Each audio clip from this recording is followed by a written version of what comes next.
JNU.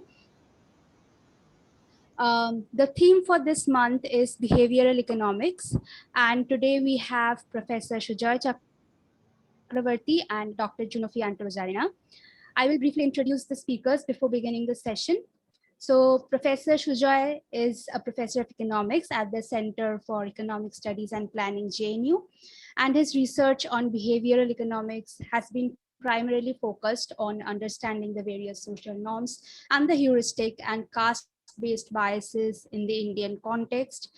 Dr. Junofy Anto Rozarina is the founder and CEO of India Behavioral Economics Network. Her work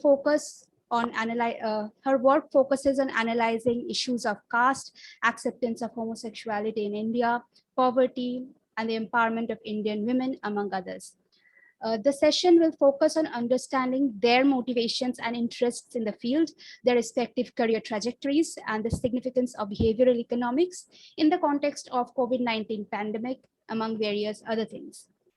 So we will have the last 30 minutes devoted to the question and answer session. And please feel free to share your thoughts in the chat box. We will take them up accordingly to the speaker's convenience.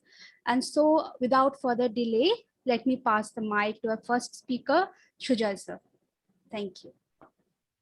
Thank you very much. I don't know what the format of this event is, but I was whether you'd like me to give you an introduction to the topic or talk about my own work. So that was I'm not clear about. I mean, I can do either, but I mean, what would the audience prefer I talk about? Basic things or talk about my work? Which one? So you can do both, like I Yes, mean, a little bit of but I both. want yeah. Junofy to talk also, so I don't really want to take up all the time. So I don't know, Junofy, what do you think? I'm not going to give an intro on behavioral economics, so mine is going to focus a little on the career and just what IBM does. So maybe you can give them a quick intro of what behavioral economics is, and then yeah, I mean, brevity is not my strong point, but I'll try. So let me just put up a little PowerPoint, and I want to highlight a few things from there. Some of you who've been in my experimental class may recognize some of this stuff, but can you do the screen sharing, please? It's got disabled, or it's window sharing. Yes, sir. Yes. Okay.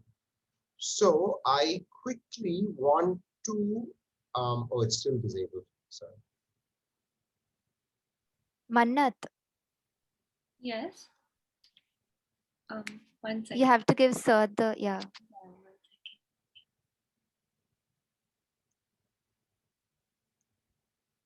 Okay, it's still disabled, but I mean, maybe it'll happen. Okay, so a few of our attendees are saying that they want both for you to share. Yeah, I mean, I'll be quick, but I want Junofy to talk too, because I feel that initiatives like hers are extremely important to kind of, perpetuate the work of people like me, for example, and herself. And I think it's a very important initiative. So I would like her to talk too. So I'm going to be quick. I have really long PowerPoints. I'll try to just focus on a few slides, quickly talk about it. Can you try once? Yeah, let me try. Okay.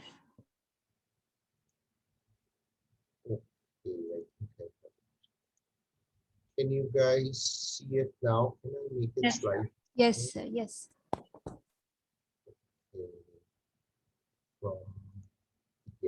Okay, so this is something that I have been, like lots of my projects tend to become, get into it.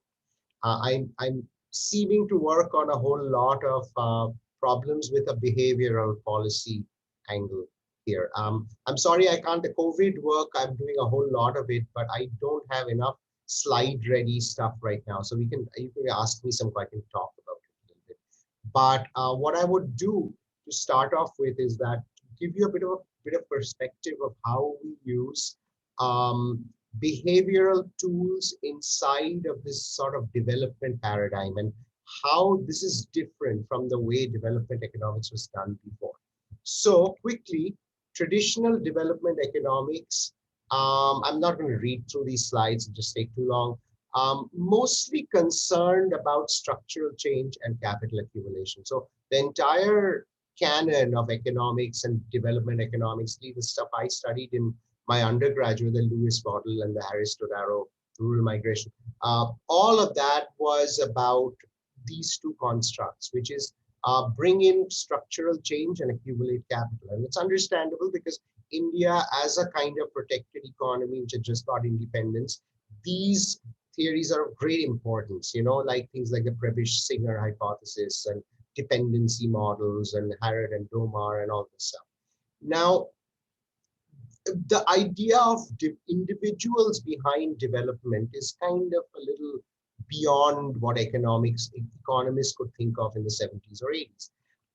There's been this Debraj Ray type work. I mean, I want to just, I know Debraj will be very angry if I just like make him Debraj Ray type work. But what I mean is these kinds of strategic interdependence models with principles and agents, but it's still at some level representative economic agents. Okay. However, I'm not going to read through all this flowery definition from Sam Bowles' book. I really urge you to read the prologue to all of that. But what he says is that the wealth of nations, unfortunately, has changed a whole lot in the last 400 years to, make these kinds of largely deterministic arguments involving structural change and accumulation of capital is not cutting it, actually. And just the historical progression of how wealth has gone up and down and up and down over, the same countries that we know of now, which were much richer like 150 years ago. What 150 years is nothing in evolutionary time, given that the agricultural revolution, which is kind of the foundations of modern capital accumulation, capital accumulative society, is about 11,000 years ago, right? So 250 years is nothing. It's like 1%. But somehow there's been a whole lot of stuff happening. And a plausible answer is institutions, and they persist till today. Banerjee and Iyer, if you have not read this paper, Vijit Banerjee and Lakshmi Iyer, this paper was on looking at older districts in India on the way the agricultural production was set up, and they compare stuff from the colonial India with, obviously they have to redraw some of the district borders, and they do a comparison and they find that there's huge drag, colonial drag, like institutions. So for example, landlords who have been empowered by colonial rule behave differently to those where there was direct taxation of the individual cultivator. And they found that the areas where there was direct taxation of the individual cultivator, things were much better, things were much more efficient, production processes were more aligned compared to the more feudal systems. But it's all changed now, it's modern India. So the drag from the colonial times and this kind of normative drag persists. So it's a very important paper, actually. It's set an entire industry of papers. So sorry to interrupt, but it's a request to everybody to please mute yourselves if you do not have any questions or things to say. Thank you. Okay, I mean, you're welcome to interject and ask me questions. I'm happy to answer those. I mean, this doesn't need to end. I don't have an end point of this PowerPoint. Like, we end in slide number 85. I don't know how many, 110. I mean, we don't have any such rules. We can stop anywhere. And then I'd like Junofy to then talk. Okay. Okay. Okay. So you know what institutions are just rules of engagement between parties who are engaged in certain transaction. So you have all these. So JNU is kind of I mean, it's called an institution. The reason it's called an institution is because certain rules of engagement are used in order to train students. I mean, I know people think maybe from outside that, we sit under trees and do philosophy and something. I mean, that's an institution, in and of itself. But the point is that these things which are beyond economic variables, directly measured economic variables to do with productivity, etc. These also matter. Trajectory, this is from Sam Bowles' amazing book. Divergence of ex-communist real GDP per capita after things fell after 1990. look at the trajectories of these countries, which all more or less had a similar production method when you started. So it's an interesting experiment actually, is what happened to them. So obviously this is not, I mean, there's a lot of variables which are affecting it, including economic ones as well as political ones and strategic ones, international diplomacy and all of that. But the fact is that you cannot predict future output based on purely economic variables of the time. That's all I'm trying to establish here. Okay, so I'm not going to go on with this institutions. Okay, the next thing, institutions are formal rules of contractual rules of engagement. You also have what are called non-contractual rules or social, which are mostly norms enforced through power. So these are the two things. So if you want to remember cultural norms, they're generally behavioral paradigms that are pushed or that are established through the use of power structures sometimes. So caste norms would be using the structure of caste to generate power in all directions in order to preserve certain behavioral rules of thumb that people follow, right? I mean, I could go on about all this. I mean, Akerlof has amazing work on caste equilibrium. You guys should read that.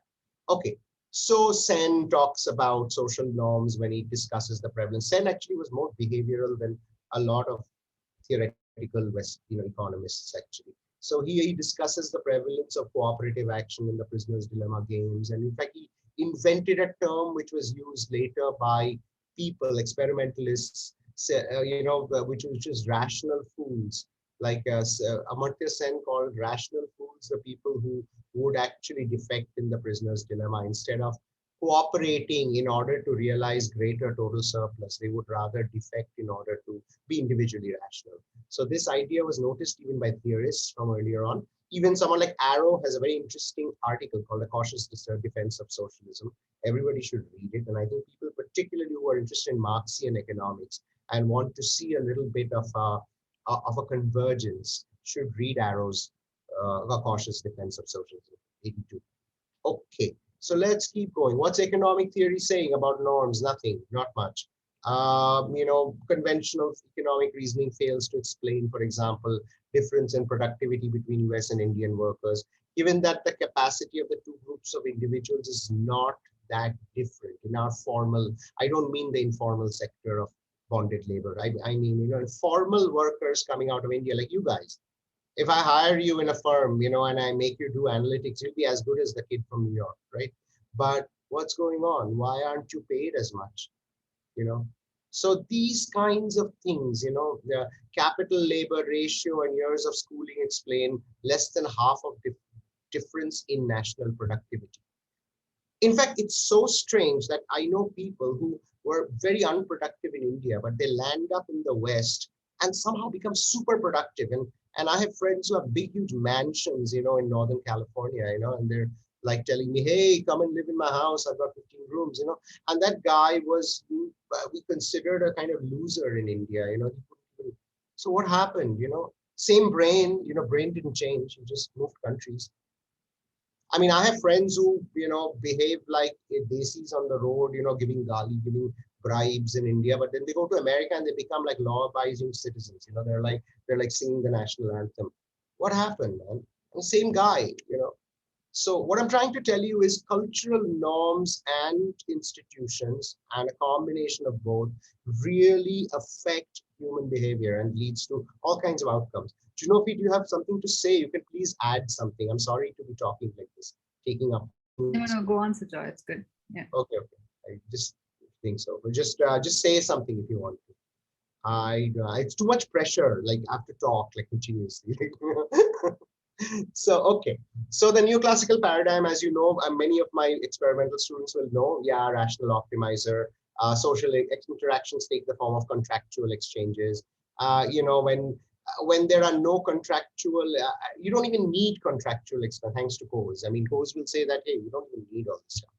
Just let people bargain and they'll go to some more efficient point. So, I mean, without understanding that the basic axioms of Coase's theorem are not followed by like 99.9% of economic processes in the world. So these kinds of glib, mainstream views about lots of things, invisible hand and all of this stuff and all that coordinate. I mean, people noticed the invisible hand as early as Adam Smith and Hume and all that, but they warned that the invisible hand was not without, a lot of, it's pretty rough actually. You had to really evolve rules of cooperation. I mean, if you read Theory of Moral Sentiments, I mean, it talks about that to actually make this so-called individual hand of, regulatory, self-regulating commerce, amongst agents who hate each other, but just want to do trade with each other. This is not such a cool paradigm. It's not happening. I mean, it's just an idealization that is created primarily in the 20th century, I believe. I believe that the classical economists, I mean, or whatever you call them, they did not really believe so deeply in all this, optimization stuff. It's somehow when engineers came into it, I think in the 30s, it altered the paradigm. John Hick's Value and Capital, what a lot of your utility theory is from that book. I mean, he was an engineer.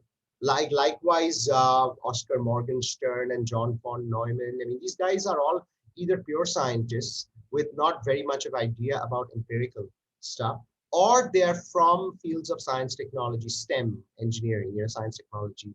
What is engineering and math? And what is M? I don't know. Junofy, what is M in STEM? Who knows?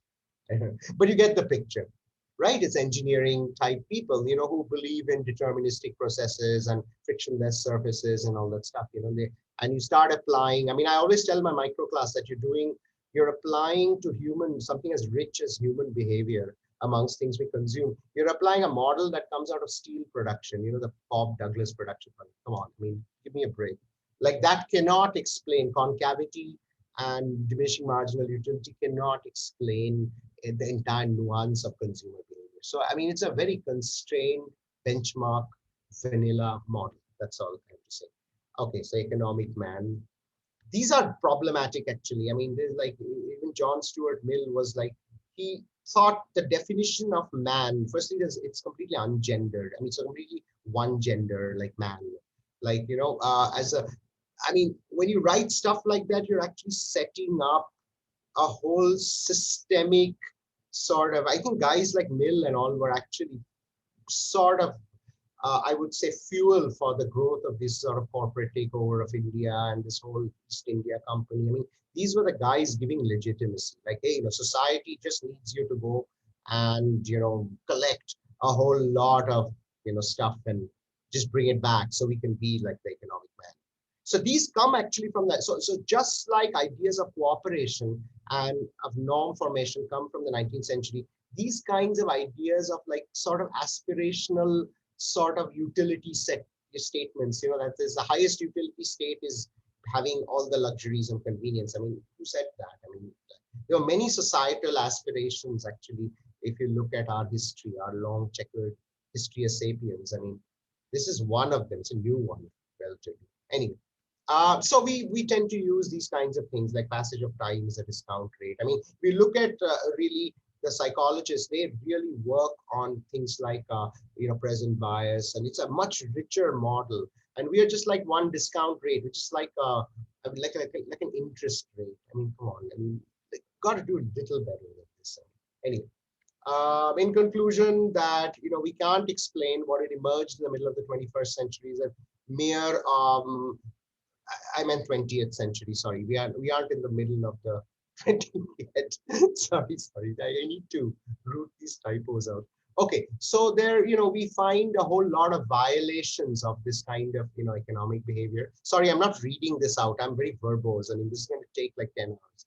So the remaining instances of theory being unable to explain behavior in certain contexts came to be known as anomalies. So this is what economic theorists about the time I was doing my PhD, they cautiously conceded that human beings don't play Nash equilibrium. Okay, I get it. So there must be anomalies. But we go beyond this idea of anomalies. Actually, I mean, if you look, and this is something which is, I like this diagram a lot, actually. I use it in the experimental econ class. Some of you have seen it, but it doesn't hurt to see it one more time. This is your economics textbook right here. Right here is your economics textbook. And before 1960, we didn't even believe that the institution box mattered. But today we are actually at a point where we can test a whole lot of relationships. We can, of course, examine the simple little oligopoly game and how changing the cost of two Bertrand firms will mean behavior outcomes, blah, blah, whatever. I mean, this stuff is like really, I mean, we need to go beyond this in behavioral experimental economics, I believe. Then you have all these institutional stuff, which is a part of many field and natural experiments, which is looking at the effect of how institutions determine behavior and how institutions determine outcomes. Sometimes institutions also determine outcome because they are actually contractual or legal sort of rules of the game. Culture and demographics, of course, is much more sneaky. He or she sneaks into institutions and back into culture and demo, which affect them. And they also sneakily and directly find their way into behavior and the way we view the economic environment, because we view the environment through the lens of those culture and demographics. I think Junofy's work is also a lot of it. I think, Junofy, you agree with that, right? Classification. So you're in this strange sort of circular behavior. So it's actually quite interesting. Somebody suggested to me, but sir, choice behavior will also affect culture and demographics. I'm like, maybe add the arrow. That's your job. Your job is to add the arrow. My job is to propose some arrows. And you guys need to fill those in as young people who are going ahead and doing research. Okay, let's keep moving to the important. How am I doing for time, Shreya? Am I in time? Is this good pace? I can go Yes, faster. sir, you can carry on for more 10 minutes. Okay, I'll carry on for more time. So the next question is that, do psychological states determine economic variables? And the answer is that it does. And that's the other thing. So added to already norms and institutions which are beyond economic variables in predicting economic behavior, we also have psychological states. And I'm quickly going to go over what these are. They were, of course, clumsily modeled in economics by Simon in '54 and called bounded rationality. Bounded rationality just meant that we want to be like human computers, but we fail. So we are boundedly rational. So it's as kind of childish as that. So this is, again, a computer scientist. No offense meant to computer, but you guys should do computer science. When you try to do social science, this is what you get. Tversky and Kahneman, of course, were much, much smarter, and they were much more hip to social processes, and they were much more connected with, and they were also amateur pop psychologists, and they had a much better grip on human behavior. And they had a certain amount of technical prowess working in, mathematical psychology in there. So they kind of took the reins on. So from about 1968, 69 to through the 80s, I think these guys really made remarkable progress. I think some of those papers just showing the simplest things, are remarkable, I feel. I mean, they would, in their simplicity and their designs and all that. And there's a reason why they're really, insightful for not just my generation of academics, but the next generation, I believe also. There's also interesting work that shows that heuristics that we follow, or rules of thumb we follow to do decision making, may be much more ecologically rational than optimization. Ecologically rational means rational given the context. So our human brains are supposedly set up not to be human computers. Like, they are not like the computers we designed. They are actually do a whole lot of parsing of processes and a whole lot of throwing out things that don't matter for the time being and putting in data. So our brains don't save like hard drives. They save like one, surface that can be written on many, many times, but you never quite erase it. So on your hard drive, you erase a file unless you do some complex, like take it to some data extractor who puts in and looks at you can't really get that file back. What happens the way we store information in our brain is that the newer stuff gets written on the older stuff. I'm sorry, pardon my lack of medical thing, but from what I can glean from my reading of the neuroscience literature, we have stuff written in there, and then we write stuff more over there. Doesn't mean the stuff below it has gone. And so when you've forgotten that little tune, because you haven't played it for 2 months, it's not like it's gone from your memory space. You sit with your instrument and listen to the tune a little bit. In about half an hour, you can reconstruct the tune again. What happened? It stayed there. It's just that those synapses got a little worked on by other things on your brain, because your brain is constantly using the same areas for different purposes. It's repurposing it constantly. And all you need to do is to enhance those synapses is to practice that activity more, so the neuronal connections are made. So it's very, very different. I think the whole idea behind Simon's idea was looking at the brain like a hard drive. I think this is not correct, or of whatever computing machines existed in his time.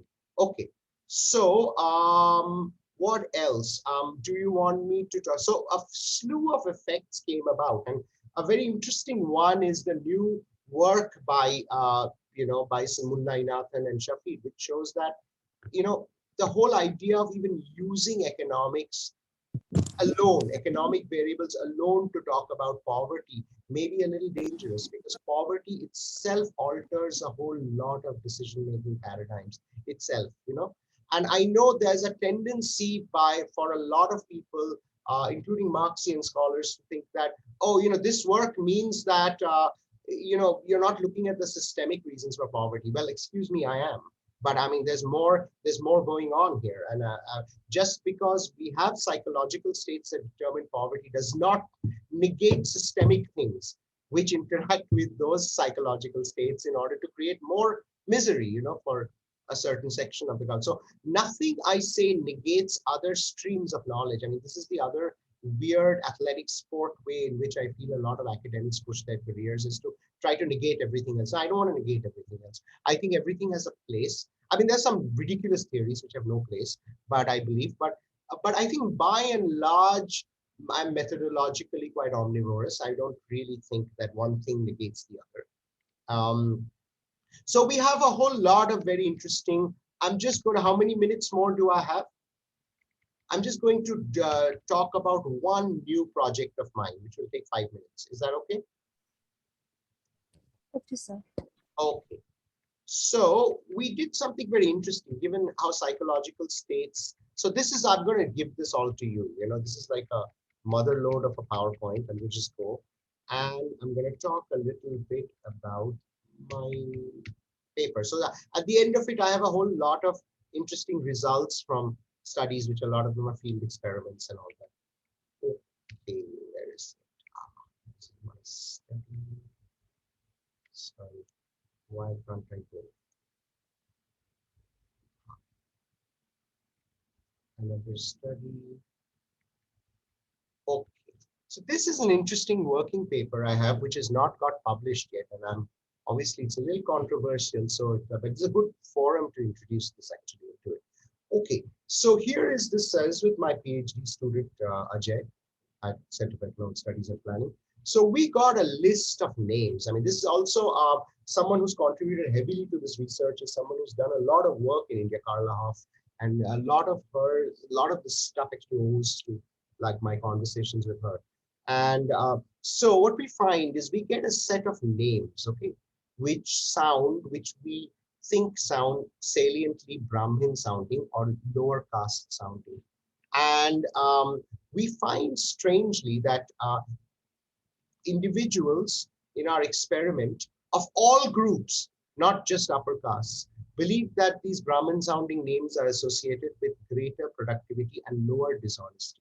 This is interesting because in the same task they perform in the experiment, there is no effect of caste. So Brahmins or other forward castes do not perform better. The effect disappears for all but Brahmins with respect to the dishonesty effect once both purported productivity and dishonesty are shown along with caste salient names. The first thing we did was we got a list of names from the voter rolls in Varanasi. And they're written like this, with no real, obviously no caste mentioned there. And we got a bunch of people online to rate them as how upper caste or lower caste sounding. And look at the effects. Look at how powerfully people understand names like Bhardwaj or Tripathi are Brahmin, like almost 90%, like that black box. And how a single name or names like Prasad and Kumar, how they are immediately the stereotype attached to them. Look at this, a very weird. I don't even have to use like many of these studies like Ashwini's work. She uses all these caste specific, occupation specific jati names. Well, sorry guys, I mean, it's grimmer than that. Actually, you don't need even occupational specific. So Carla was very shocked at this. And she said, in my study, we used a whole lot of these names, which are occupation specific and hence signaling. You used Kumar and or a single name and people thought this. But what is even more scary, and I'm sorry to, to kind of, it's demoralizing. Okay, so firstly, we made up all these scores. Okay, we created a balanced cheating magnitudes and balanced performance magnitudes, and then just randomly ascribed it to our lower and upper caste names, and so we made it all up. There were no actual people who cheated. Okay, no humans or animals were harmed in this experiment. Okay, except some egos may have been harmed when you tell them what they did. Okay, so what we found was that we gave them these simple little puzzles to do, which are called real effort puzzles. And some of you in the class, I talk about real effort. So we did that, but we didn't get a caste effect. We didn't get that upper caste or highly educated. People just did badly in the puzzles. Except in one experiment, they did even worse than the other two experiments. So there are no effects. There are no real effects in the data that actually upper caste people performed better. But these same fellows, when you made them rate these names, look at the averages they gave, attribution of cheating, all of them, this is significant at the 1% level, folks, 0.0001. That's the p-value on it. All of them taken together, look at the amount of cheating ascribed to. So we made up a fictitious story about them cheating in a similar task. And then we asked them to evaluate how many do you think those guys reported. And of course, spectacularly, all groups reported that upper caste, the lower caste sounding names did worse. Okay, it was exactly ulta. It was exactly reversed for performance. But what we found interestingly is when we in our fictitious story, when we also gave them the productivity of the individual, we gave them that, and then asked them to rate how dishonest they were. The lower caste people did not follow the productivity trends, which were balanced. Obviously, as you saw before, we made those up, we balanced, But the upper caste and Brahmins, true to their stereotypical norms, continued to discriminate. So this is a very interesting experiment. It's being downloaded as we speak. Please download it from SSRL and read it. I get a lot of things, mentions for this new study. Okay, I'm going to stop now. I was going to talk about my cheating work, but that's Junofy has seen. So I think some of you have not, but I'll stop now. And I think Junofy, why don't you continue a little bit? I mean, I had a lot more to say, but I think we'll do it another time. So I don't have a long presentation either, so we could still talk after. Well, we could discuss some stuff. Yeah. Sujoy, I'm not able to share my screen. I think you should stop sharing. Okay, stop sharing. Stop sharing. Yes. Great. So I thought I'll start with a little bit about the career prospects in behavioral economics and then talk about my journey and basically tell you which of those paths I chose. I don't want to repeat all of this, but to just give a quick summary of what's happening so far, what Sujoy has explained so far. So behavioral economics kind of brings together psychology and economics in a really nice way. And here we use like real insights from people and apply it in real settings rather than coming up with our own theories, right? So we do theorize, but then we test it with real people. That's like a good thing to do, of course. And I mean, we've discussed a lot about this, so about standard economic theory and how that's different, and how in behavioral economics, we don't assume that people are selfish payoff maximizers, for instance. So we do care about people around us, right? We have different risk preferences. We have different time preferences, right? So for instance, if you have to do your assignment today versus tomorrow, most of us would prefer tomorrow if it doesn't cost us anything, right? Versus if you want to watch a movie today versus tomorrow, you'd want to watch it today. right? So we sort of like prepone happy things, fun things, and we postpone difficult tasks to do. And that's something that we all do. So although we don't really follow like the standard economic theory, we do still follow a pattern, right? So that's like the theories that we come up with here. And we have social preferences. Social preferences talks about how we interact with each other, how we help each other, how we feel guilty when we take money from others, and so on. So there's a lot of interesting studies in that area as well. And so on. So there's a lot there. I'm not going to go into any of that, but rather I'm going to give you some applications in different areas where behavioral economics can be used. So let's pick corporate. So let's say a behavioral economist starts working with corporate companies. What are the different verticals where they can actually help? So let's take managers and heads of companies, CXOs, like CEOs, CTOs, and so on. This involves handling people, right? So handling people involves knowing how people think, how people act. It could be as simple as a teacher, rather than giving students the deadline, asking students to come up with their own deadline, wherein they feel like they're in control. And let's say I give you a deadline versus you give me a deadline. You're more likely to fill in your assignments on time if you actually give me the deadline, right? So you wouldn't want to default at time that you gave me, right? And so on. Sort of like understanding certain human behaviors in that way helps managers and heads in companies. Of course, it helps HR. There's like this running problem of recruiters hiring individuals and then individuals not joining the company even after signing the offer letter, right? And this is super expensive for companies. And these are sort of problems that involves human behavior, right? So they use behavioral economists here. And of course, when it comes to pricing and strategy, I wanted to give a quick example. So this is something called the Decoy Effect. I'm not going to do it because we don't have a lot of time, but when two options like this was given, a small popcorn versus a large popcorn, most people decided to pick a small popcorn, right? So this was an actual experiment. So it made sense. Like you don't want to eat so much popcorn, so you pick a small popcorn. But then they added this option in between, a medium-sized popcorn, which was $6.5.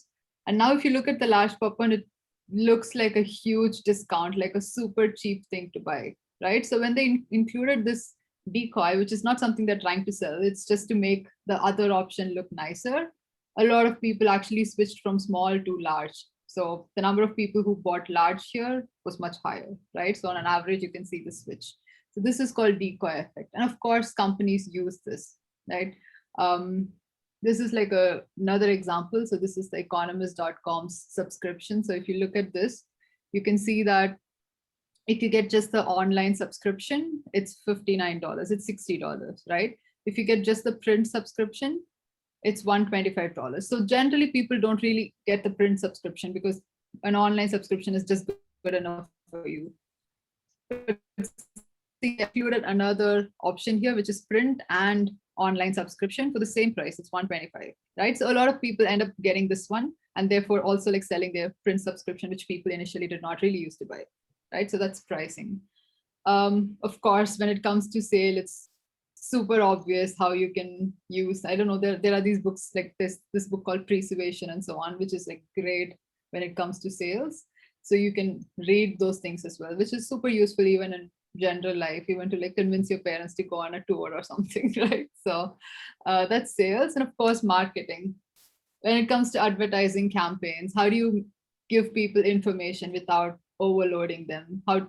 Let's also take like other nicer areas, right? Which we'll also discuss about public policy, how to make people make better decisions for their own welfare and so on. But even when it comes to companies, when it comes to marketing, companies do use behavioral science. Like there's this recent example of how WhatsApp changed its privacy settings. And the way they announced it was so bad that everybody freaked out. Honestly, the privacy settings when it comes to private conversation did not change, but they did not convey it properly, right? Like everybody freaked out. So small designs like that also matters, right? And of course, when it comes to customer support, making your customers feel really nice, making them feel like you're really helping them. Customer success is more in B2B companies where you follow up with your clients or customers and make sure that everything is fine, right? So in all of these things, there's a lot of behavioral economics that's used. So that's corporates. Now let's talk about NGOs, governments, and other public policy related stuff. Of course, when it comes to development policy, let's take anything, right? Like literally anything, financial inclusion, sanitation, poverty, education, convincing people to send their children to school, giving them a good reference point of what the child could achieve, how much it would cost, and so on, right? Like all of these behavioral economics is super useful, right? Let's take politics. Politics is again really interesting because I also currently teach a course on psychology of politics and elections, and I realized how interesting it is. So starting from making people take part in elections, that's a huge thing. Lots of people don't really vote, right? So how do we use behavioral economics there? Of course, with election campaigns. So election campaigns is nothing but a politician convincing everyone to like them and vote for them, right? And of course, you can use behavioral economics here because it involves psychology of people, right? And there's a lot of amazing cool tricks that politicians use in this regard. And once you really like read up about these theories and then just read the news, you'll see a lot of them. You'll start spotting a lot of these theories, even when it comes to politicians who are, like everybody, when it comes to, let's say, Trump and Biden, both of them use very different psychology tricks, but both of them do use stuff, right? So yeah. And of course, when it comes to health, environment, and so on, there's a lot of behavioral economics used there. So you can see that it's sort of applicable in a lot of sectors, right? So you can use it in the government. There's now a nudge unit which is being incubated at the Niti Aayog. So it's super useful in the government level. It's used in NGOs. And of course, in a lot of companies, there are these in-house behavioral economics teams. Like for instance, Google has a behavioral economics team, Facebook has one. A lot of these, even tech companies have a behavioral economics team. Also, people can work in consultancy companies, right? It's really a taste preference. Do you want to work in deep in one company where you can keep working on the same problems, keep testing solutions and so on? Or do you want to work with multiple clients where you can like switch contexts and so on? I think it's really a personal preference. Some people like to go deep into one topic while some like to go shallow and like keep jumping, switching, and so on. So it's also like a taste preference. But yeah, there are these two options. Other thing you could do is be an independent consultant, where you can either advertise somewhere or you'll eventually be at a stage where people, how do I stop people from scribbling on the screen? Okay, so you can be an independent consultant where companies can approach you and you can give them different consultancy services, right? It could again be long-term consultancy or it could be really short-term. Oh, someone's scribbling on the screen. Yeah. Oh, I was wondering whether I was seeing things when I was, whatever. Someone was. How do I stop people from doing this? But who's doing this? Oh, somebody's doing this. Yeah. Okay, that's fine. Please don't do that. Okay.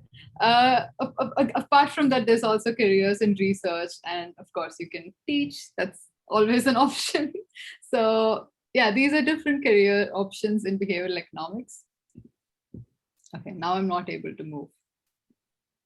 Okay, cool. So this is sort of my journey. So I did my bachelor's in India at Madras School of Economics, Central University of Tamil Nadu. So they have a tie-up. That's where I did my bachelor's. It was in economics. I also did my master's at this double degree option from University of Nottingham and University of Constance. And if some of you are planning for higher education, I would really recommend mainland Europe, which doesn't include the UK. It's like Europe, Switzerland, Austria, France, and all of those areas, because there is no tuition fee and the course is in English, which we often don't realize. It's actually in English, right? So I moved to Germany from the UK, but then I realized that everything is in English and it's free education and the education is great. So if any of you are considering it, that's definitely an option you should check out. And then I also studied psychology because initially I didn't know about behavioral economics when I started my bachelor's, and I was really interested in psychology. I was interested in economics, so I sort of studied both. And then I realized that there's something called behavioral economics. It sort of brings together insights from both these fields, right? So it was sort of perfect for me. And I started India Behavioral Economics Network, which I'll talk about a little bit more in the next slides, in 2018. And yeah, we'll go on a bit more about that, but it's basically sort of to promote behavioral economics in India. And then I started my PhD at the University of Zurich in Switzerland around that time. So what I do right now is, of course, research at the University of Zurich, and I also get to teach here as a lecturer. But apart from that, I also enjoy doing consulting, which is something I also plan to do in the future. So you can always work as an independent consultant, even when you're associated in academia, right? So I get to work on projects with different organizations, sometimes some government projects, sometimes with NGOs, sometimes with startups and other corporate companies, right? So some of these projects are like 1 hour a week over 1 year. Sometimes it's just like 2-week project where you're just really helping them with one small campaign. For instance, there was this one campaign where Google was trying to involve more female employees, like more female applicants when it comes to tech related jobs, which is something they really struggle with because female employee applicants don't really apply to these companies, right? So it was one campaign. It was a very short term thing, but you just sit, brainstorm, you come up with some ideas, do it, right? So that's also an option. So this is sort of what I do and what sort of pays me. And this is IBIN. So IBIN is a non-profit organization where we work on incorporating behavioral economics and other behavioral sciences in academia, which involves including courses in different universities. Thanks to Sujoy, there's something at JNU, but it's not really available in most universities, right? So that's something that's one of our, that was one of our initial motive, but also it then moved on to applications in policy and in other industries, right? So there's a lot of companies in India, and if you just use a lot of websites, you can see how it's really not optimized. There's so much that can be done, right? So it's like a scalable initiative should be taken, and that's sort of one of our ideas right now. So we do a bunch of things. So one is sort of propagating it at the ground level. So we have meetups. So meetups are informal. You just sit together, you chat about some particular topic, you network there and so on. So we have it in a lot of cities now, which will again start again after COVID. So until then, that's on a break, of course. But in the meanwhile, we have webinars. We have at least a webinar like almost every month, except few months. And we have different themes for each month. And then we have webinars on those topics. You guys can check it out as well. And we have a newsletter where we talk about all activities. And we also sort of collate a lot of information on different topics. So for instance, last month was all about vaccination, COVID, and so on. Next month is all about using tech for good, the social dilemma kind of topic, and how tech companies use behavioral sciences for bad and for good. So we have different themes like that, and then we talk about those things. Could be fun for you if you want to join. And like few other initiatives are very research related. One of that is the Beyond Nudge Lab. So this is something that I was personally motivated to start because I have had to conduct a lot of experiments in India, and it is really hard to do it when someone doesn't know what behavioral economics is, and then you're like, hey, I have to conduct an experiment with your students, right? And that's just super scary for, I don't know, the principal, the director, whoever you're talking to. So we sort of wanted to make the process easier. So we took care of the talking to the bureaucracy part.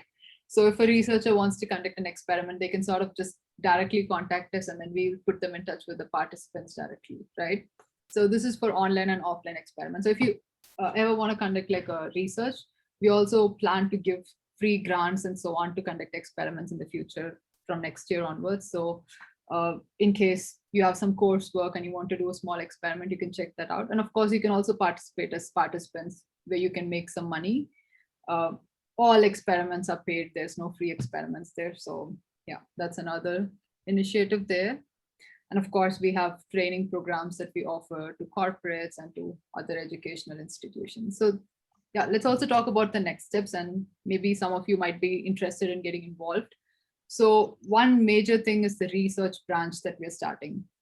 So research branch, the lab would also come under the research branch, but we are also planning to offer grants to people. So this is basically grants, which is sort of like a slightly modern thing that we're planning to do, where we're not going to ask for the designation of the person. So a senior professor and an undergraduate student would have to fight in the same ground, which is something that I strongly believe in, right? The age doesn't matter, the qualification doesn't matter. If your proposal is great, then you get a grant, kind of grant, specifically for behavioral economics.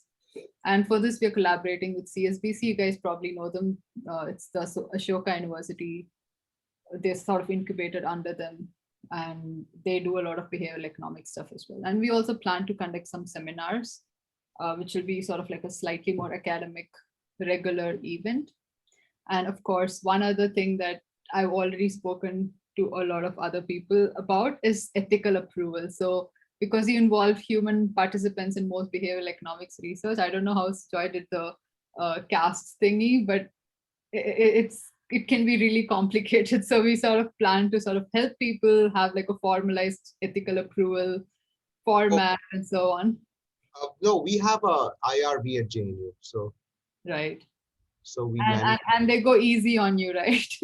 Yeah, because it's science, guys. They think they have such invasive stuff, like they're used to people being injected with things. So they think by, like hurting somebody's thing by calling them, by giving them some identity. So they don't think this is even serious. So Yeah. they have to. I once went for an IRB meeting and I had a prisoner's dilemma game, and actually the head of IRB thought I was going to work with prisoners in Tihar. And then I had to explain, no, it's a game. Like it's a, the one role is, the role is of prisoners, but it's a deeper thing, which is looking at cooperation and, joint output versus individual rationality. He didn't understand a word of it, but he's like, okay, fine. Like he said, if it's not with prisoners and all, I'm cool with it. I think I should pass all my ethical approval through Sujoy because I struggle a lot with most of it. So No, you struggle because it's Zurich, right? humanities, They're yeah. much more hardcore. I Yeah. mean, Europeans are on the forefront of experimental psychology, and Stanley Milgram gave people electric shocks and stuff like that. So they are, when they hear an experiment, they think, my God, like, we have to really, but Indian guys, I think, it's also cultural. I believe that in the West, where value of life is often much more hyped than it is in India, where value of life is much lower, at least in our mind spaces, where, every nuance of how you are going to be is evaluated by here. Here, we are not, in India. That one reason I believe that people don't care that much about COVID in India. I'm finding that out with all my surveys, is that they're so used to, we've had such a long history of cholera wiping people out, smallpox wiping people out. People don't think it's such a big deal. And that's scary, because designing health initiatives and public health messaging is very, very hard for people who don't think it's such a big deal. But whereas in the West, I mean, people may be wanting to go out to bars, but they understand the implications behind getting this infection much better. And I don't mean it's just the poor people. I mean, these social norms affect all of us. Even richer people imbibe certain third world social norms, I feel. Yeah. Right. So And another area that I definitely think is like difficult in India is when the studies involve lotteries, because it's sort of illegal in India. So yeah, I was really criticized in IIM Ahmedabad when I did my lottery choice experiments, and I was known as the professor who makes students gamble and gives them rewards to get better evaluation points. I mean, I'm like, yeah, I have nothing to say. Like, this is why when I go to IIM Ahmedabad, I'm like, man, I mean, I have really bad memories of the place, to be accused of like giving rewards to students. Okay, gambling and all, okay, fine, be conservative, but saying that I was actually trying to influence them to get better teaching evaluations was completely wrong, especially given that I had the best in the econ area of all these fellows. So it was like sour grapes anyway. Whatever. Yeah, in India, it's quite primitive, actually. I mean, JNU, that way, I've been very, very grateful to, like, people. I really think so. Yeah. No, people have left me alone. They may have had their opinions about what I do, but Mm. at least I have been allowed to ply my trade in, undisturbed, and people have not. And I really shout out to all my colleagues. I think they did a fantastic job. There are a lot of them thought this stuff was bogus, I think, in the beginning when I came 13 years ago. Today, they may think it's worth a little more, but I don't blame them. They are absolutely, it's within their rights to think of something as bogus or something as good. Mm. And it's also within their rights to change their opinion as things as some people may have changed. But I'm very, very grateful to my colleagues for absolutely never being any, creating any roadblocks to Yeah. research. Even though I didn't have any money, and getting money in JNU out of the project office is like a project, is a behavioral economics project also. I think I should work on that. How to get money out of JNU, it's tough. That's all. We're gonna get some money from the Gates Foundation, hopefully, Wow. and have some money for behavioral economics research in India. So, yeah, fingers crossed, but that's the plan. And sort of like other fun things that we're doing at IBIN is sort of creating merchandise. So right now we don't really have some behavioral sciencey t-shirts and so on, right? So that's one other thing that's a fun project. And another thing is mentorship when it comes to choosing educational institutions, or another thing is also training people to take part in small consulting activities, because consulting is very different from the research that we do. So any research that I do in my academic world, if I suggest to consultants, they'll be like, I don't want to give you 2 months, I'll give you 5 days. Do it in 5 days. And of course, you can't do a real project in 5 days, right? So they don't really care about the accuracy of You don't know what a real project is often. Exactly. So they just want like something real that could project work. with one diagram with one arrow and going up. Exactly. So it's like two different worlds, and we don't really get trained for the consulting world in universities, right? So that's like one other thing where also small NGOs who don't really have a lot of money could also use this help of some students trying to give them free consulting. So that'll be like a nice thing. Junofy, you are doing really well at your age. I mean, I barely knew anything. Like, if you send me to some industry guy, like the guy would probably kick me out of his office or something. I mean, it shows that how evolution happens over generations. I mean, you're more plugged into all this at your age than, I mean, it took me till about when I was 40 to understand like what's going on. Like I definitely could not approach corporates or something. So I think it's a great initiative and something that I think I was more like thrown in the wild, and then I just had to figure out a way. So I couldn't do it. I came back in 2004 and I was the only experimental economist, maybe the one or two other people in the Gautam Da in Jadavpur University, and I think we couldn't promote it. I mean, it took the next age group of people like you to come and actually to promote it actually, because and for about 10 years, I was like, I did my work, but it was considered like, gambling with the students and all of that stuff. I mean, better than, there's a guy called Hans Binswanger, he's a German guy. He's a behavioral decision theorist. And he went to Punjab to do experiments on lottery choice, like similar to what I've done at IIM, like giving people binary lotteries and all that to measure risk aversion in a field experiment. And he got beaten up by several panchayat, like the panchayat organized a beating up of him because they thought he's ruining people's characters by making them gamble. So at least, I mean, he got a paper in AER, but I mean, in 1978 or something, but he almost got his life. I mean, he risked his life to get a paper in AER. So it's a very dedicated German man, Yeah, I think the time is becoming. I know you're used to the dedicated Germans. I mean, Hans Binswanger is very educated. He's a very dedicated German man. You should read his work. It's nice. A lot of work for the World Bank. He was an early pioneer of field experiments, actually. Actually, that's sort of everything I have as well. So we can move on to the Q&A section, and just if you want ask. to sign up, become a member, please do so, and we'll be happy to have you.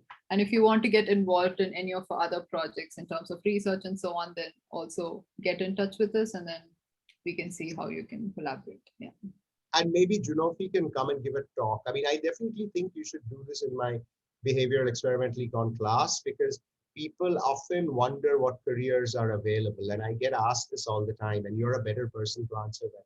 So maybe this time when I teach the behavior, because now there are a lot of students take it, and you should Sure. come and give a version of this talk, since it's going to be online and you're going to be in Zurich or wherever. Yeah, sure. But, so it's not going to, so you won't have to make a trip, though JNU is very beautiful. I don't know if you've been to the campus. I would like to make a trip though. Yeah, you totally should, and come and teach in my class, but maybe that's not going to be possible now, but you should at least, come and give a virtual talk.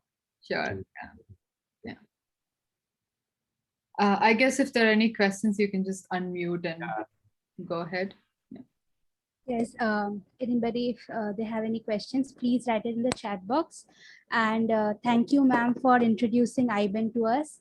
And to Sujoy sir, if you don't mind, would you share something about the Institutional Ethics Review Board, JNU? Oh, I shared a little bit, but I mean, sure, I've been to see them 6 times. It's a 7 in the last 13 years. It's once every 2 years. Connection with a lot of my students' projects, because a lot of my students are now, research students are doing big experiments. So like about more than half. So we go every time, and there was I mean, over time, they like see me and they think I'm a weirdo. So they like grin at me and they generally pass everything. So there's no problem with the JNU guys. JNU is a very liberal, I mean, even with all the attacks on liberalism and all, it's the fundamental, the bricks and mortar of JNU is quite, I feel, independent. So people are not so bothered about bureaucracy so much. If they see it's okay and all, they're like, So I have never really had problems, and I've always gone with my PowerPoint and, like been there when my student is presenting and, to defend like some question that asked. But overall, it's been nice. Once I got told by a member of the IRB that you should screen people's IQs before letting them into the experiment. I'm like, well, but that is like the included, excluded group. I'm like, is she talking about some research project, like screening of IQ before the session changes your behavior or something? But I realized it's no. She said, no, all useless fellows, you cannot allow them in. He's like, do a proper screening. So then I was like, but that's not ethical. And she's like, no, but it's not right to get wrong data, and that has a lot of implications. So she was sitting on in the ethical review board and telling me to basically screen people out. So we've had characters like this also. So the IRBs, I think it's gotten better now, because I think people understand this decision-making stuff, even in the harder science. I mean, I have that dishonesty paper of mine that Junofy you saw presented in 19 with my run-in with Nikos. But that is now under review actually at scientific reports, Nature scientific reports. So I'm hoping that science journals are now interested in this stuff, like mainstream, which publish mainstream science, is interested also in social science. So that tells you that it's kind of, it's getting better, I feel. And anyway, so that's about the IRB. It's absolutely no problem in JNU, I feel. Okay, so thank you, sir. So we have some questions now. Shevanti will take some questions, and yeah, you all can answer. Thank you. So if anyone wants to ask a question herself, you can just unmute and do it, or I'll just read it from the chat box. I'll just read from the chat box first, and then others can unmute and ask your questions.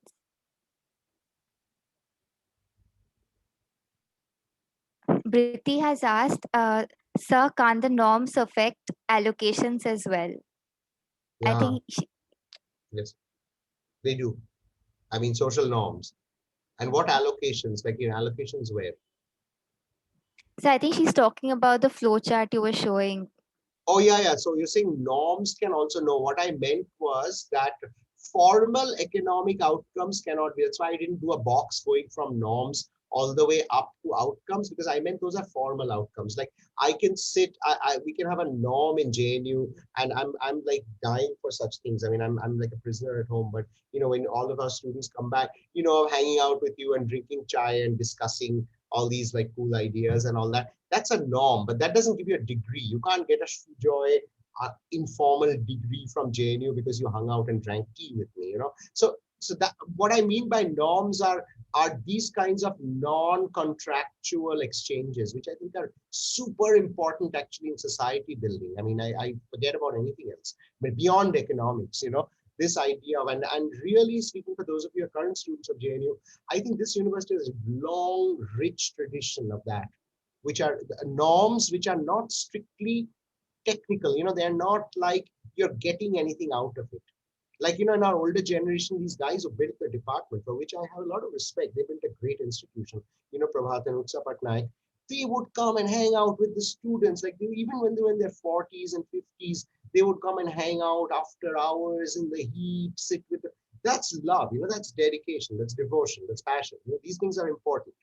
And they're important to building of society. That's what I mean by those kinds of norms.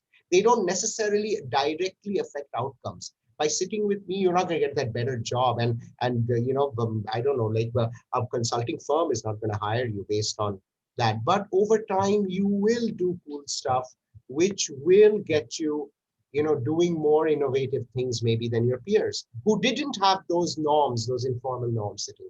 So that's what I have to say.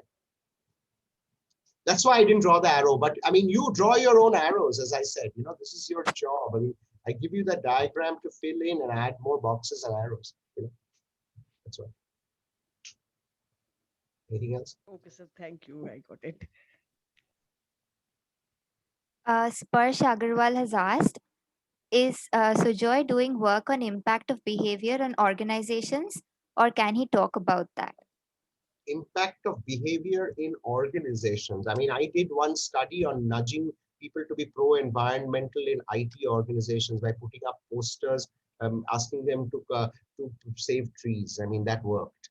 I mean, that was in the PowerPoint. I mean, so yeah, I'm very interested in it. A problem in Indian institutions is they don't want all this so much yet.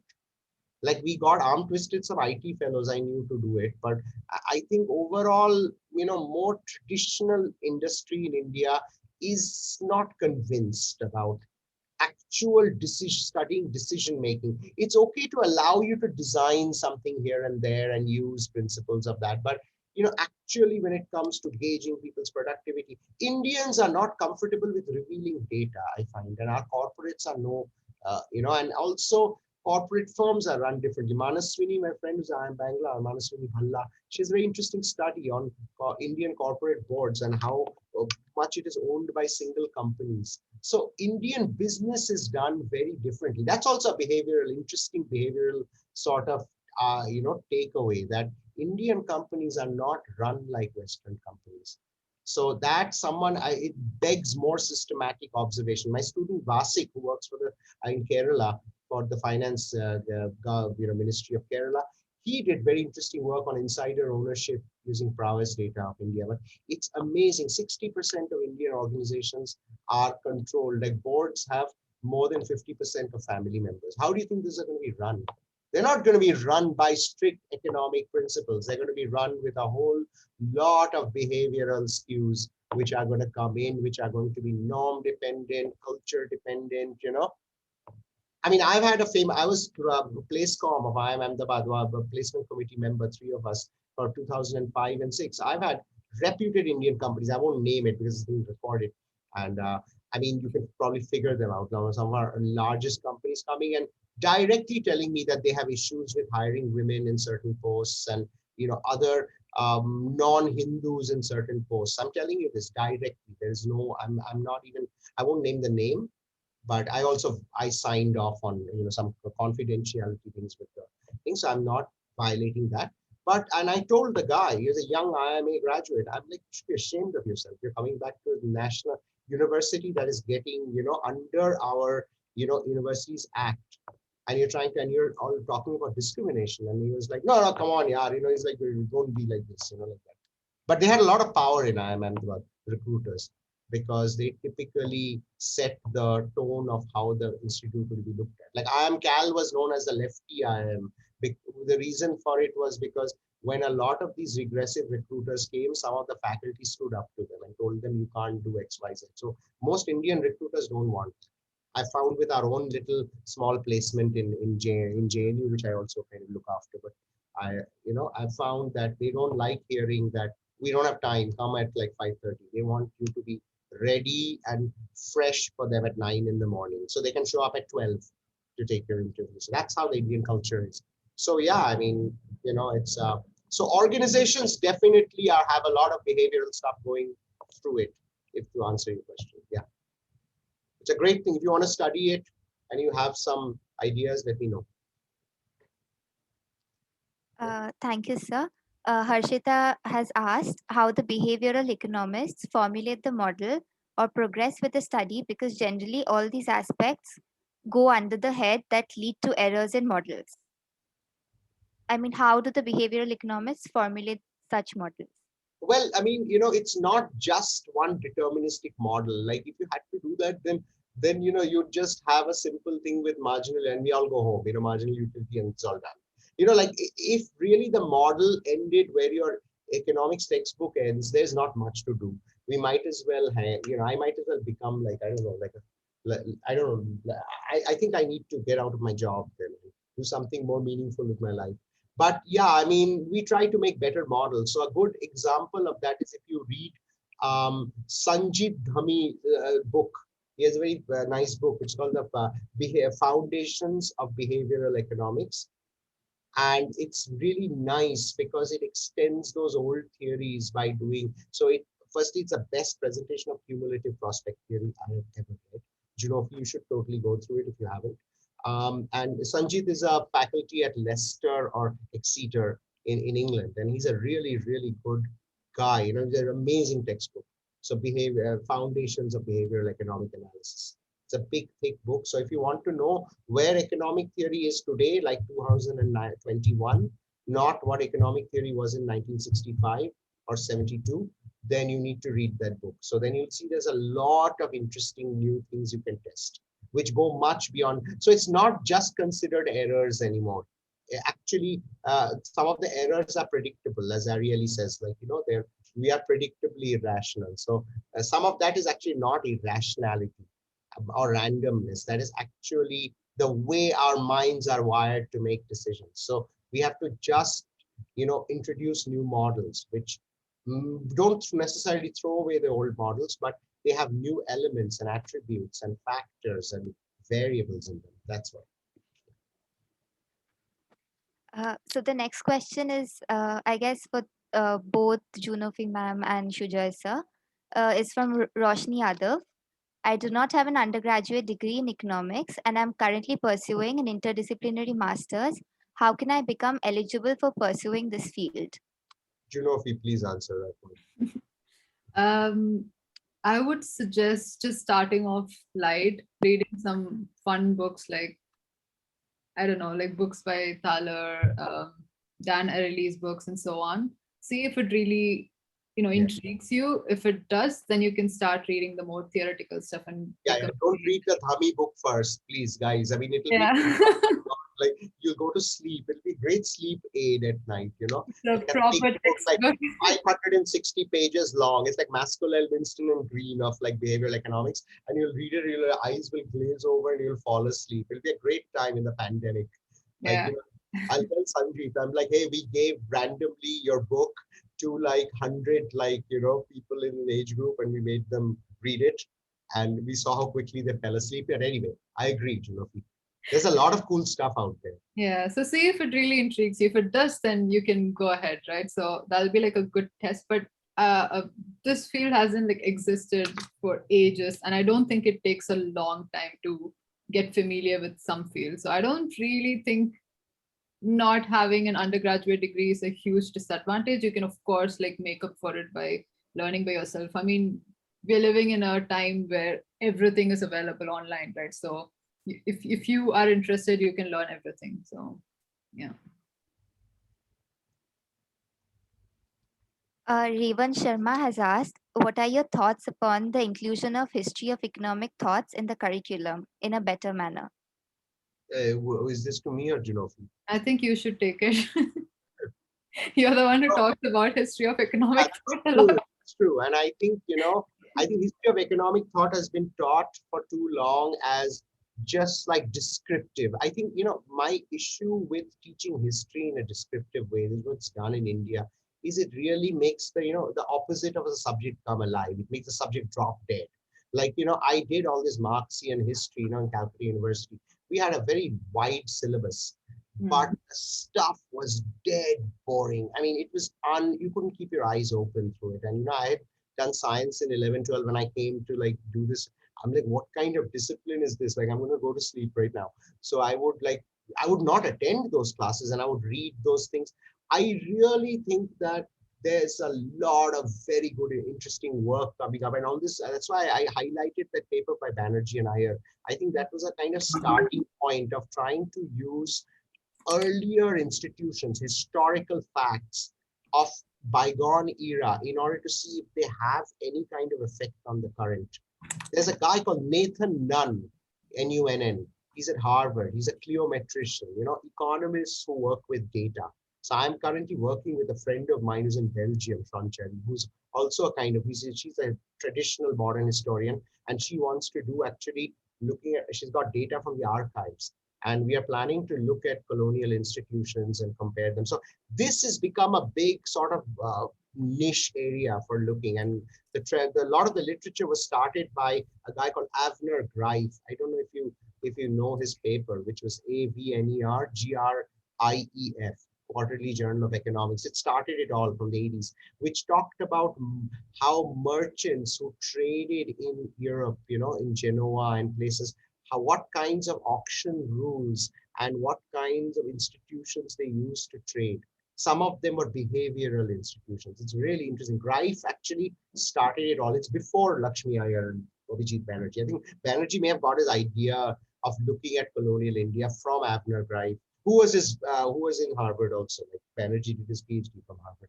Avner Greif may have been on his committee.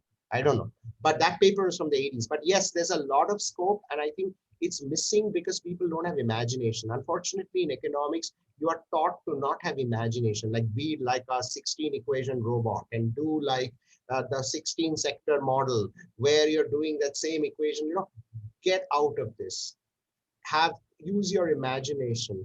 The reason why I find today's younger economists, like people like Junofy Anto, much more interesting is that they're actually using their imagination and being wide and not being like, hey, shut up and do the 16 sector model. That was what we were told when we were young. And when I did my psych course in Purdue, it's a top department in psychology actually, and I found this stuff fascinating, like the work. It had nothing to do with economics. When I'd come back and excitedly tell my econ professors, they would be like, what kind of garbage is that? Like, please don't pollute your mind with all this soft stuff. Your job is to do that contraction mapping theorem and do the infinite dimensional spaces and learn some metric spaces while you're about it. It was like that. It was really like, I was recently talking to my advisor, and he's also like, I was reminiscing with him about how funny it was and how he told me, it's okay to do it. Tim Kaysen was a smart guy. He's also a really multidisciplinary guy. He said, but don't let it influence your work too much, because when you go on the job market, people are going to look at you and think, is he an economist or is he a psychologist? Like that. Like, it's like a bad word. Like, it's a swear word to be known as a psychologist in the econ market. Or worse still, like a political scientist. Oh my God, like, are you a political scientist? So, but I think in your generation, Junofy, I mean, if we consider each other in different generations, it's all good. You can do what you want to, and look at the stuff that comes out in AER now, or AEJ Insights, and look at the top economics general interest. They have so much stuff on behavioral things. I think things are changing, and I'm happy for that. Anything else? Yeah. So Abhik has a question. How can we conduct experiments if we want to conduct research on behavioral economics during these COVID times? Online. I don't know. Junofy, do you have any? Junofy actually is a position to like conduct. Yeah, I think I had to move all my lab experiment to online experiments. So yeah, I think it's possible. Like, most of your studies can be conducted online now. So, yeah. I mean, unless of course you want to do a field study, right? So interpret them a little differently, and as long as as you're clear about that and your audience is clear about that, it's fine to pick up data on the internet. Yeah, we also realized that just sort of like reflecting their own face on the screen, like in a very, very tiny box, telling that's not something that we will see, but it's just for them, also like makes them not go, like start having their lunch in the middle of an experiment and so on. So it's sort of like a self-test for them. But again, that also changes behavior. So yeah, you could also put an eye there. Well, there's a famous experiment which I found fascinating, where there was a contribution scheme to coffee club in an organization, and they tried it with, like, so people would get more coffee and give less change. So they wanted to prevent that. So they put up angry looking eyes. I mean, this is the kind of stuff which I said in my 20s, and my econ teacher would be like face palm. They would be like this, like, they're like, dude, this is complete garbage, So they found that actually the angry staring eyes made a difference to people. Like, people gave more money when they saw those eyes looking at them. Yeah. Or like the smileys used by power companies in America to tell you you're doing well.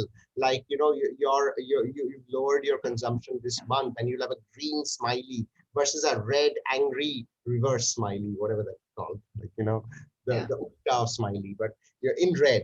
And that would actually stimulate changes in behavior. The famous study, Schwartz et al., Journal of Environmental Economics and Management. There's this other research where they show that in supermarkets, when you have to sort of self-scan your own groceries, people sometimes don't scan everything. So if they just have like not even a camera that records them, but just a mirror in front of them where they can just look at themselves, they somehow end up like scanning more. So that was also interesting, which is sort of what we thought would happen here, because we don't see them, but they can see themselves, right? So, in a Foucauldian sense, if I can sound a little intellectual, I find this kind of research a little disturbing also, because it's kind of surveillance research, because of what Foucault talked about, not the panopticon, which is like his idea of control in society. You must, guys, it's a disturbing book, but Discipline and Punish. I mean, Michel Foucault. I mean, there's if you've read it, Junofy, but he talks about such a thing that, sorry, my phone is ringing. So he talks about this system whereby prisoners would always have a set of eyes from them. So these prisons would be designed. I mean, it wasn't actually designed, or if it's designed, I don't know, but it's a concept, would be designed so as to have a tower which looks into almost all the rooms of the prison. And they said whether somebody, and Foucault's assertion was that whether or not somebody is standing on that tower does not matter. Just the thought of surveillance changes people's behavior. But some of it has a Foucauldian, feel about it. So, I mean, behavioral research, ultimately, there is a dark side to it also. I mean, when you do research, you must actually think about its implications, I feel, because anyway. Yeah. So Stuti has asked a question, which is a very similar question to the last one also. Hi, I'm an undergraduate student of economics first year, and I'm interested in research, especially in the field of behavioral economics. So do you have any tips as to what I can do to get started in research or related fields, or is first year too early to delve into it? Either of you can answer, I guess. Junofy, why don't you go? Let me go first. Let me give the light answer. Then Junofy can give the proper answer. I think you're really young. I think you should have fun. I think you should read some nice books. There's a lot of resources available on the internet.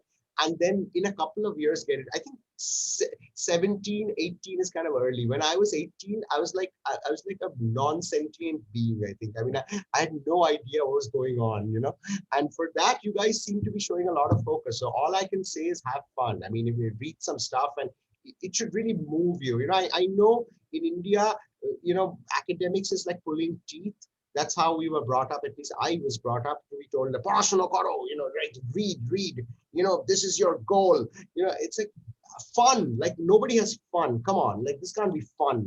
Like, if it's fun, then it's not serious. These kinds of notions, these I find very third world notions. They are because we come from a culture of poverty, regardless of whether you are personally poor or not. You are responding to these certain societal cues.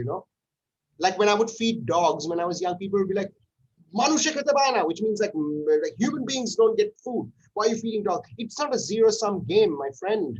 We are supposed to take care of all this world. They all have a right to live. It's not like a zero-sum game between humans and animals. And because it's that, this is where we've come to now. with summers, and like we're at the brink of serious climate change things. But I find this is a very third world construct.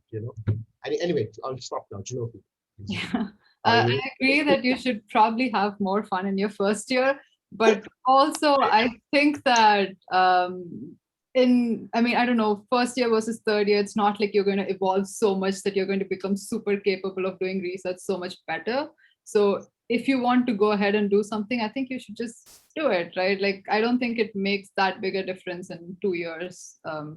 You might learn a bit more, but of course you can already start venturing into research and so on. Can't they join IBEN? Can't they join India Behavioral Yeah, Economics? sure. Yeah, exactly. They can So that's a good way. assist with other researchers, right? You can work as a research assistant or something as well. So yeah, I in my third year of my undergrad or second year, once I had to go for a conference, and my professor gave me 0 in my internals because I did not attend a class, and he was just angry. So I wouldn't want that to happen. So I think this should be promoted for sure. So Like what research? Like research, like be ashamed of yourself. yeah, exactly. Like Memorize. career studies don't do that, but no, you can do it at any age, right? It doesn't matter. You can of course like start venturing into it, even if you don't do like a full giant research projects. Yeah. Hi, can I ask something? Like Sure. just a follow-up. Yeah, No, first no, of all, thank.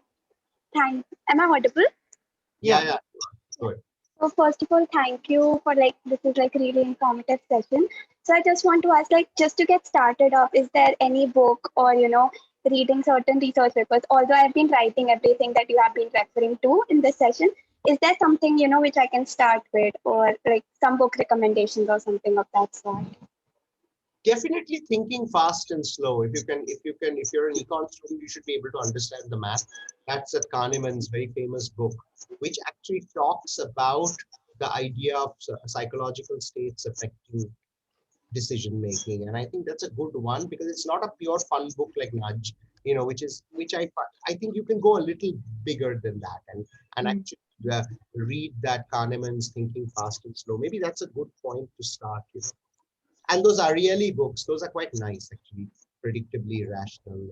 And look at the references to his own papers and others' papers, that he puts in and read some of those maybe. You start with the book and then get into the papers because papers are quite abstruse. Anyway, I think looking at research papers would definitely help once you sort of have a very basic idea. And I'm just sending 2 books in the chat. So these are good experimental methods books, which you could also look up if you want to do, experimental research. Thank you. Also, just another thing. A few minutes back, you mentioned a book, which is like you said it's a bit disturbing on surveillance. So can you just repeat the name of it? I couldn't catch it. Oh, the Foucault book. It's not directly related. Discipline and Punishment by Mikhail, M-I-C-H-A-E-L, Foucault, F-O-U-C-A-U-L-T. Yeah, that's true. It should be spelled out because it's pronounced Foucault, but it's written F-O-U-C-A-U-L-T.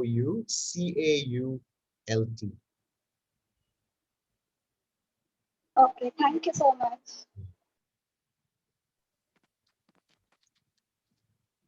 So the next question is from Abhik. I'm an MSc Econ student from Amity University. What are your behavioral insights on vaccination policy in India? Behavioral on vaccination policy. I'm doing this study on vaccine hesitancy. And people have all kinds of very strange, I think people should just be vaccinated. I think with all these things, I think there's a whole lot of behavioral skews that people show with respect to vaccination. I think somewhere along the line as a public health issue, I think universalization is extremely important. In India, we don't even have proper universalization. In America, even where with free availability of vaccines everywhere, people are not taking it because people are scared what's going to happen. People are, whatever. And they're doing like bake raffles in order to get people to participate in vaccination. In India, on the other hand, we don't even have vaccines around, So I think the first thing India needs to do post haste is to procure sets of vaccines and just vaccinate people. So for India, it's slightly different than it is in the West. In the West, however, where vaccines are available, a whole lot of behavioral things can be used, because after you reach about 50-55% of the population, then to vaccinate the rest of the population, I think behavioral insights come in big time. When your vaccine rate is 6% or 5%, then I think, you just need to vaccinate more people. That's what I personally think, looking at the data now. But yeah, I mean, there is scope for vaccination policy in particular. I think there's a lot of scope for information dissemination at outbreak. I think that information, I have a paper with migrants, which is under GIBO now, we just submitted it. But that paper where we show that actually that people have all kinds of notions when you collect data when the outbreak has just happened. And I think countries like Taiwan and Hong Kong and all that, which had one brush with SARS, where they were able to look at their early warning systems and information dissemination system, did much better with COVID. So I definitely think that that you need to, that behavioral policy of how you project the infection and what you talk about, how you talk about social distancing in a newly, by now everybody knows, and people ask them, are you social? They'll be like, yes, like even though they may not be. But in the beginning, people are genuinely confused about how far is social distancing and what the impact of that mask is and all. I think there we lost a gigantic opportunity of being able to actually devise something quickly, and we would have actually had the second wave. We would not have had the. And I mean, in India, it's of course been also events which have undermined it, by super spreader events where people were encouraged and told, "Kuch nahi hoga aapka," and that is like scary for public policy. And I think so there is a lot of scope there. But with respect to vaccination, I think there's only one policy: vaccinate everybody, get the rate up to above in the double digits first. That's it. So shall I share the link for your survey with the participants? Yeah, if you can. If you haven't Yeah, participated, I have it. Sir. thank you so much. And please be truthful. I will not know who you are, so you don't have to. Please be truthful in what you do, because the big problem with online data collection is this, that I think people, like I give people a task to do. If they can go ask their friend sitting next to them, hey, how do you do that? And they say, do this, and then he puts it in. Then we've lost control. Yeah? That's why I still think that it's a little tough to do non-survey type experiments online, because you don't know what people may do. So I'm sure there are safeguards. Maybe Junofy knows some of them. How do you get people to, be truthful? I mean, there is like no way you can control them from sitting next to each other. So that's definitely an issue. Yeah. Yeah, so that's the tough part of it. Or I give you something which is to test your social normative understanding. You go on the web and you put in my question and you find out what everybody, then you give something. It's like Bengalis, like as Bengalis, a Gach Tola survey. Gach Tola, Gach means like tree and Tola means under the tree. And these surveys were done in the following way. Like the enumerator would reach the village, but he wouldn't, it's too hot, it's too humid, he doesn't want to like really do it. He's being paid by questionnaire. So what he's going to do is he's going to go to the main, like a few trees near where if you go to a standard Indian village where the provision store is, where the temple is, where the Zilla Parishad school is, all of that, there'll be some trees and there'll be some old fellows sitting there, just like, who will ask you all kinds of strange questions if you go there and all. Typically, they will be upper caste, because that they are allowed to like just hang out in the day, in front of the temple and throw their weight around and all that typical caste workings in India.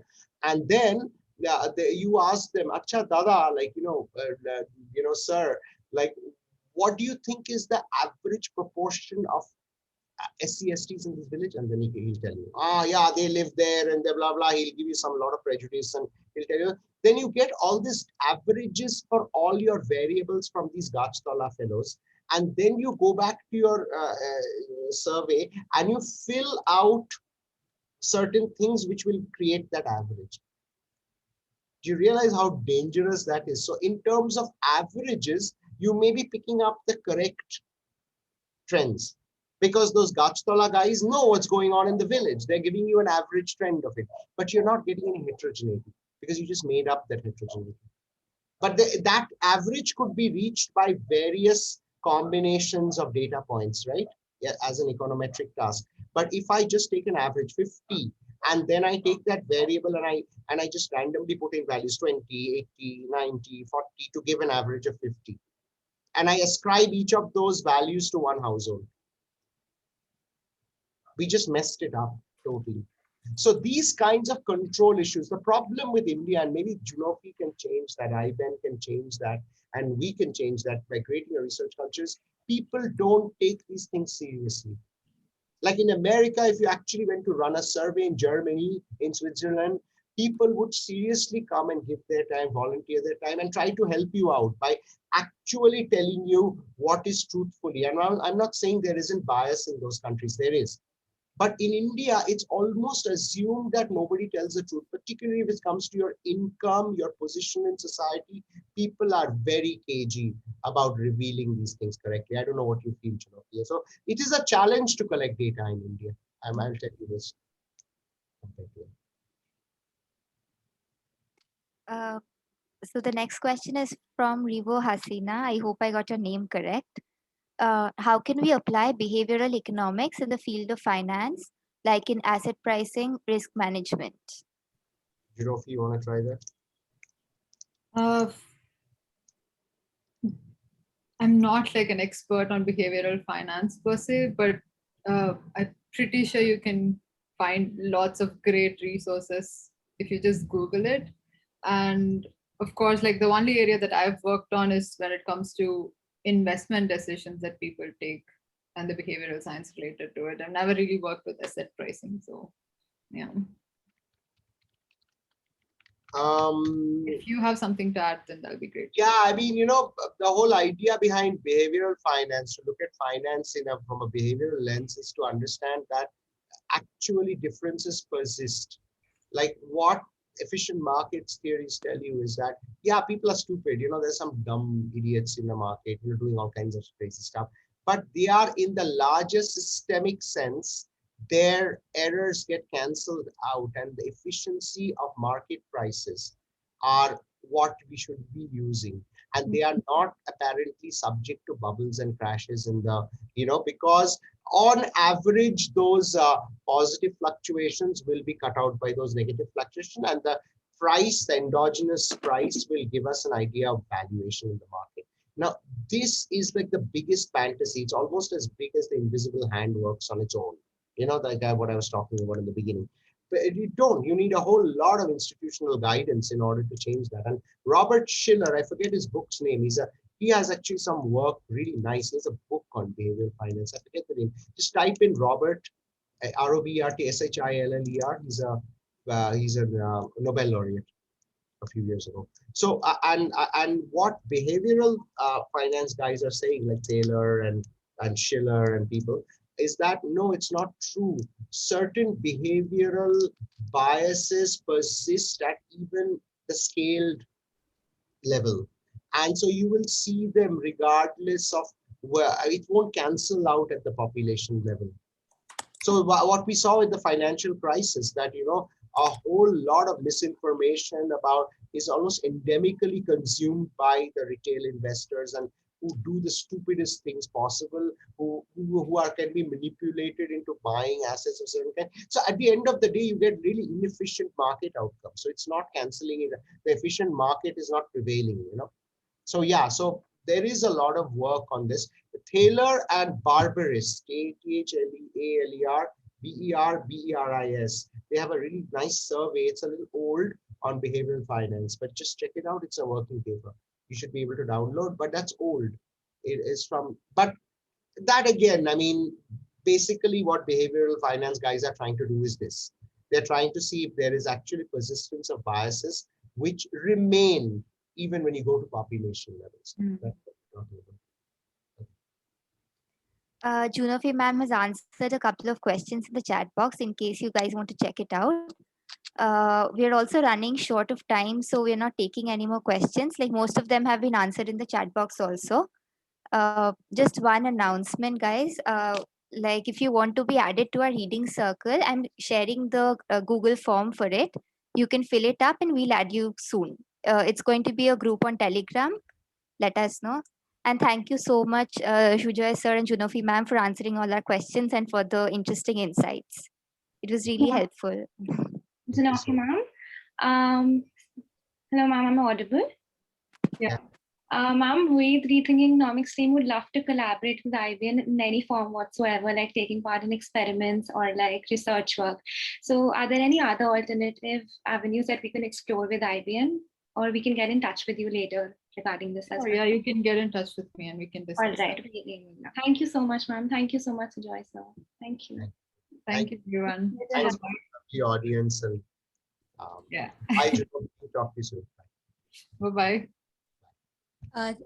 Before leaving, thank you, sir and ma'am, on behalf of the entire REJNU team. If everybody is comfortable, please can you switch on your camera once so that we can take a cool screenshot? That would be good.